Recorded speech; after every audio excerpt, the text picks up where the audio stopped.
Carlo আনচেলত্তির হাতে যখন Brazil জাতীয় দলের দায়িত্ব, তখন স্কোয়াড নির্বাচন যে কতটা কঠিন হতে যাচ্ছে তা বুঝতে খুব বেশি বিশ্লেষণের দরকার নেই। বিশেষ করে এমন একটি পজিশনে যেখানে একসঙ্গে লড়াই করছেন ৬ জন তারকা ফুটবলার, প্রত্যেকেই নিজ নিজ ক্লাবে দুর্দান্ত ফর্মে আছেন। আর সেই আলোচিত পজিশনটি হল রাইট উইং। বিশ্বকাপ সামনে রেখে এই একটি জায়গা নিয়েই আনচেলত্তিকে পড়তে হচ্ছে রীতিমতো মধুর সমস্যায়, কারণ একজনকে নিলে বাকি ৫ জনকে বাদ দিতে হবে, যা কোনো কোচের জন্যই সহজ সিদ্ধান্ত নয়। ব্রাজিলের রাইট উইংয়ের এই হাই ভোল্টেজ প্রতিযোগিতার শীর্ষে যার নামটি শোনা যাচ্ছে, তিনি হলেন ব্রাজিলের পরবর্তী নেইমার হিসাবে খ্যাত এস্তেভাও উইলিয়ান। বয়স কম হলেও আত্মবিশ্বাস, গতি আর ড্রিবলিংয়ে তিনি ইতিমধ্যেই ইউরোপ কাঁপাচ্ছেন। চেলসি এবং জাতীয় দলের হয়ে একের পর এক নজরকাড়া পারফরমেন্স উপহার দিচ্ছেন এস্তেভাও, ভাঙছেন রেকর্ডের পর রেকর্ড।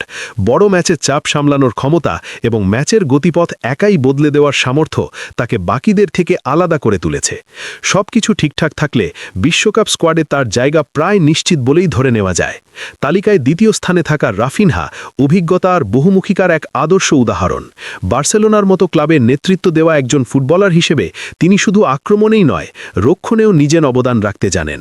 রাইট উইং তার মূল পজিশন হলেও প্রয়োজনে অ্যাটাকিং মিডফিল্ড কিংবা ইনভার্টেড উইঙ্গার হিসেবেও খেলতে পারেন রাফিনহা, যা আনচেলত্তির মতো কৌশলী কোচের কাছে তাকে আরও মূল্যবান করে তোলে।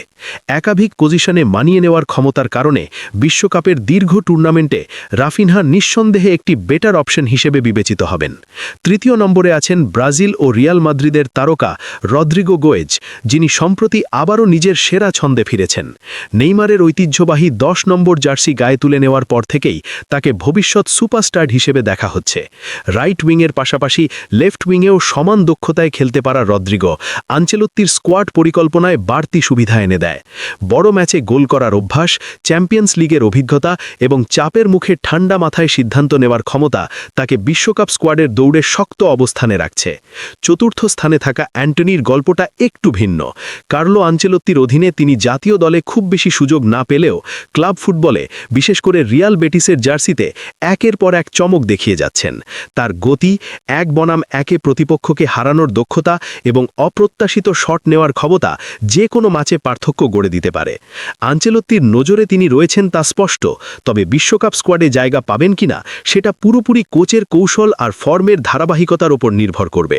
পঞ্চম নম্বরে থাকা লুইস হেনরিক ইতিমধ্যেই ব্রাজিল জাতীয় দলে নিজের সামর্থ্যের প্রমাণ দিয়েছেন। ২০২৫ সালে আনচেলত্তির স্কোয়াডে জায়গা পেয়ে সুযোগ কাজে লাগাতে পেরেছিলেন তিনি, যা তার আত্মবিশ্বাস আরও বাড়িয়ে দিয়েছে।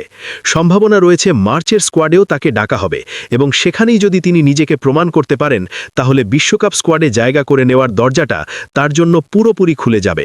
শেষ নামটি হল সাভিনো, যিনি আগের কোচ দরিভালের অধীনে বেশ ভালো পারফর্ম করেছিলেন এবং কোপা আমেরিকার মতো বড় টুর্নামেন্টেও স্কোয়াডে জায়গা পেয়েছিলেন। তবে আনচেলত্তির দায়িত্ব নেওয়ার পর তাকে আর জাতীয় দলে দেখা যায়নি। এতগুলো তারকার ভিড়ে সাভিনোর সুযোগ পাওয়া কঠিনই বলা যায়, সম্ভাবনাও তুলনামূলকভাবে কম। সব মিলিয়ে ব্রাজিলের রাইট উইং পজিশন এখন রীতিমতো যুদ্ধক্ষেত্র, যেখানে প্রতিটি নামই শক্তিশালী দাবি নিয়ে হাজির। শেষ পর্যন্ত কার্লো আনচেলত্তি কাদের উপর ভরসা করবেন, কারা বিশ্বকাপের মঞ্চে ব্রাজিলের জার্সিতে মাঠে নামবেন, সেই সিদ্ধান্ত জানতেই এখন মুখিয়ে আছে গোটা ফুটবল বিশ্ব। এই ৬ জনের মধ্য থেকে আপনার মতে কাদের রাখা উচিত স্কোয়াডে, তা অবশ্যই জানাতে পারেন আপনার মূল্যবান মতামতের মাধ্যমে।